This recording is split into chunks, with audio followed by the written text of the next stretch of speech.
You stopped feeling months ago, maybe years. Not sad, not angry, just muted. They called it depression, but it's not.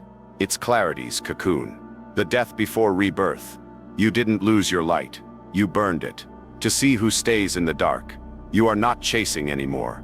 Not women, not approval, not peace. Because every time you ran, you gave something up.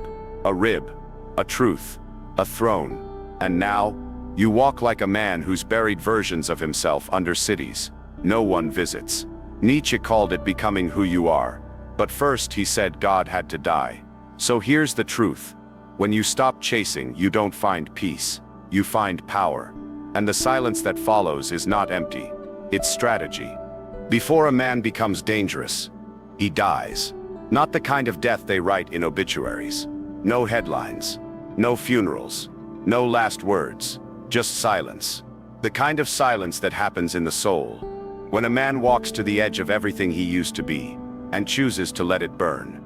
There is a version of you that's been bleeding for years. Chasing. Apologizing. Explaining. Bending to be understood. Begging to be seen. That version is weak. Not because he felt, but because he knelt to the wrong things. To approval. To comfort. To the soft applause of people who never even knew your name. You know the moment it happened. You don't have to say it out loud. Because real death doesn't announce itself. It just stops. You stopped texting back. Stopped justifying your silence. Stopped performing. Not out of bitterness, but because you outgrew the act. That soft version of you. The one who couldn't sit with silence. He didn't die screaming. He died waiting for something that never came. And when it didn't, you realized you didn't need it. That was the shift. The death before control. Because control doesn't come from conquest. It comes from the refusal to be conquered. It's not loud. It's not in speeches, or posts or the flexing of digital strength. It's in subtraction, in restraint, in the deliberate refusal to respond. You don't rise by stacking more. You rise by burning the excess. Ego, impulse, noise. And in the ashes, you learn how to see again, with clear eyes, with cold logic, with quiet power. People ask, how do I become more powerful? The answer is simple. You stop needing to be. A man is not powerful when he speaks, but when he no longer needs to. When your presence becomes louder than your voice. When your absence starts speaking volumes. That's when you've crossed over. You start walking differently. Not faster, not louder, just straighter. Because you're not seeking anymore. You're selecting. You're not explaining your decisions. You're living them. And if they don't understand, you let them stay confused. That's the real war. Not the fight to be heard, but the discipline to stay silent, even when your old self is screaming to be acknowledged. 3 days, say nothing. Watch who panics, you or them.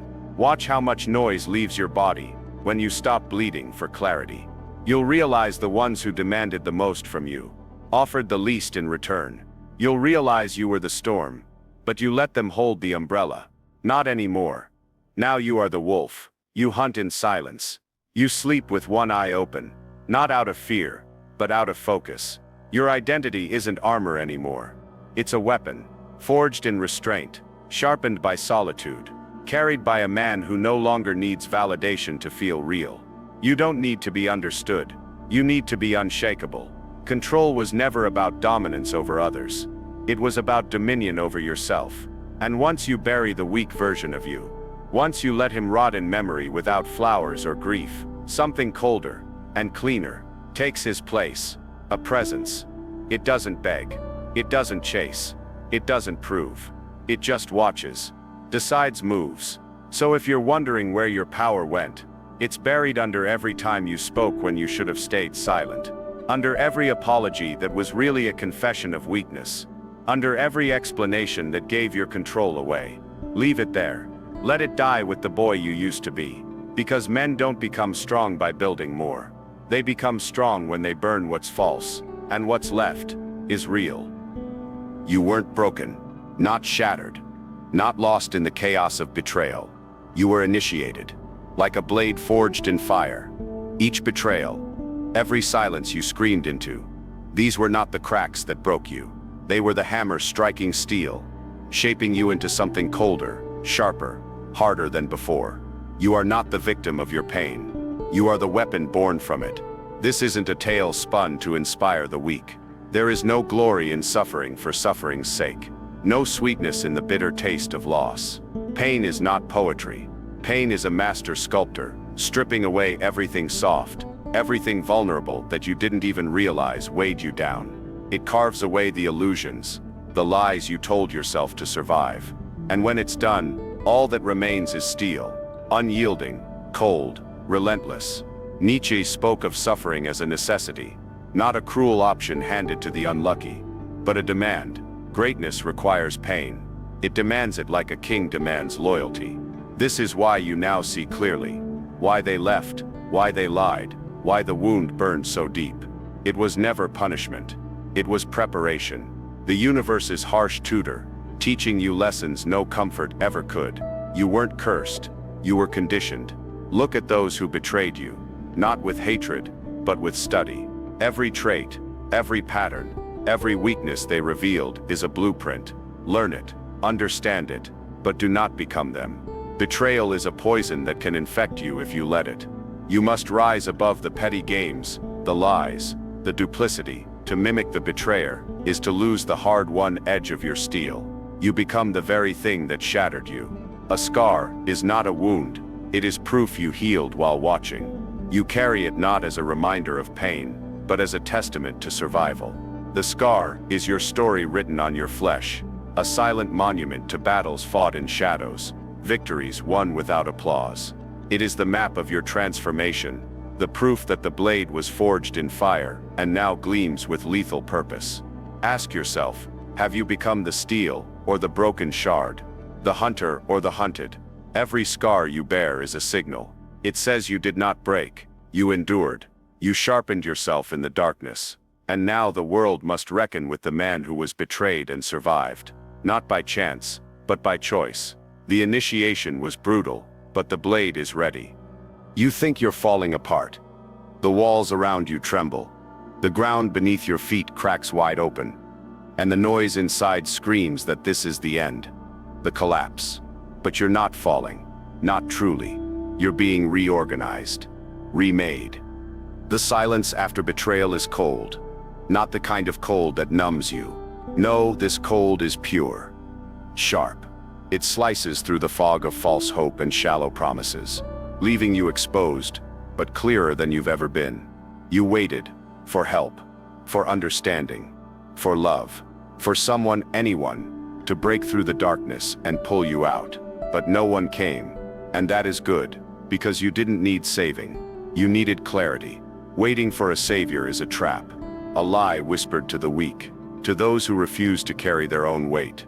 You learn now that salvation doesn't come on wings or in whispered prayers. It comes from steel forged within, from the harsh acceptance that no one is coming to write your story for you. The battlefield is yours alone to command. Once you accept this truth, you shed the shackles of expectation. You become the architect of your own fate, the ruler who drafts his own laws, builds his own rituals, designs his war plan in silence, no longer dependent on the shifting winds of others' mercy. You construct your empire from calculated action and cold resolve. You stop asking for crumbs of mercy. You start claiming territory with every deliberate step. Hope is a luxury reserved for the naive. For 7 days, erase hope from your mind. Replace it with a sharper currency. Action. Calculated. Deliberate. Unemotional. Let your moves be like a chess player's, measured and merciless. Because in the void where hope once lived, strategy thrives. In the absence of rescue, dominance takes root. The night is quiet. The world waits for no one. And now, neither do you. No one came, so I became. It is not a lament. It is a declaration. The moment you stop waiting is the moment you start becoming. Becoming the storm that no one sees coming. The shadow that moves unseen. The wolf that walks alone but commands the pack. Ask yourself, when the world turned its back, did you break, or did you build? When the silence stretched endless, did you drown, or did you rise? Cold, calculated, untouchable. This is the crucible where kings are made. not in the light of applause, but in the darkness of abandonment. Because no one is coming, and good, because now you are. Control is not fire, not the wild, reckless blaze that burns bright and dies fast. Control is the slow pulse beneath the surface, the relentless repetition that others mistake for monotony. The world glorifies intensity, the sudden surge, the lightning strike. But you know better. You know control lives in the daily grind, in the silent, brutal ritual of showing up when no one is watching. Discipline is not a spark. It is the steady flame that never dies. Discipline is brutal. It does not sing. It does not seek applause. It is the cold, silent forge that shapes men while the world chases noise. The man who moves without recognition, who presses on in the absence of cheers. He owns the tempo. He is the conductor of his own storm, the unseen hand steering the chaotic symphony of life. His rhythm is steady, unbreakable. His focus absolute. This kind of discipline rewires the brain. It reframes pain, not as an enemy, but as a signal. Pain becomes a compass, pointing toward growth, toward truth. The man who masters discipline reveals himself, not the mask he shows the world, but the steel core beneath. The raw self, forged in the silent repetition of effort.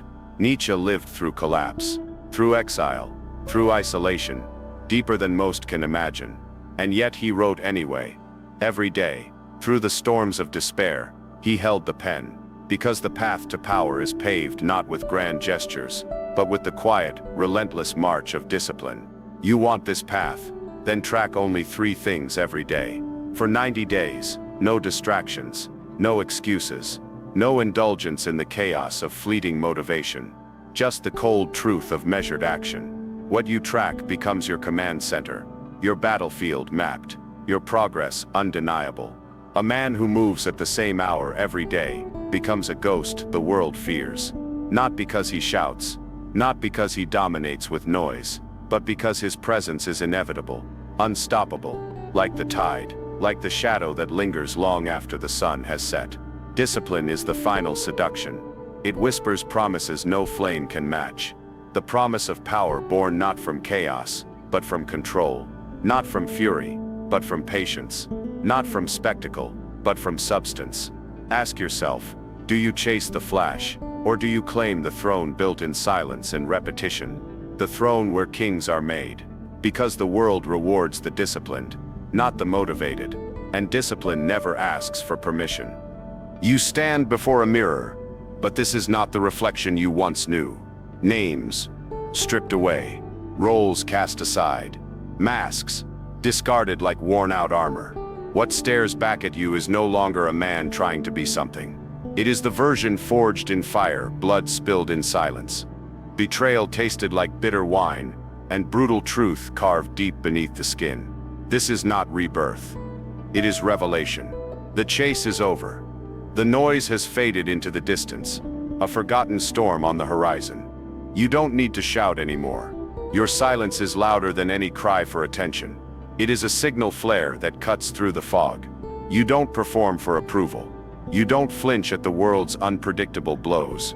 You sit, still, watching, waiting, calculating. There is power in this stillness. A predator in the shadows doesn't announce its presence. It moves with deliberate patience, knowing that the tension it carries is enough to unsettle even the strongest foes. And so it is with you. They will feel your presence long before you speak. The air shifts. The room tightens. The atmosphere thickens with the weight of your quiet command. What you have survived cannot be undone. Each scar, each silence endured. Each moment of isolation was a stroke of the artist's brush painting a man who cannot be easily read, who cannot be easily broken. This is the identity that survived fire. Not polished, not perfected, but tempered, a blade sharper than any before it.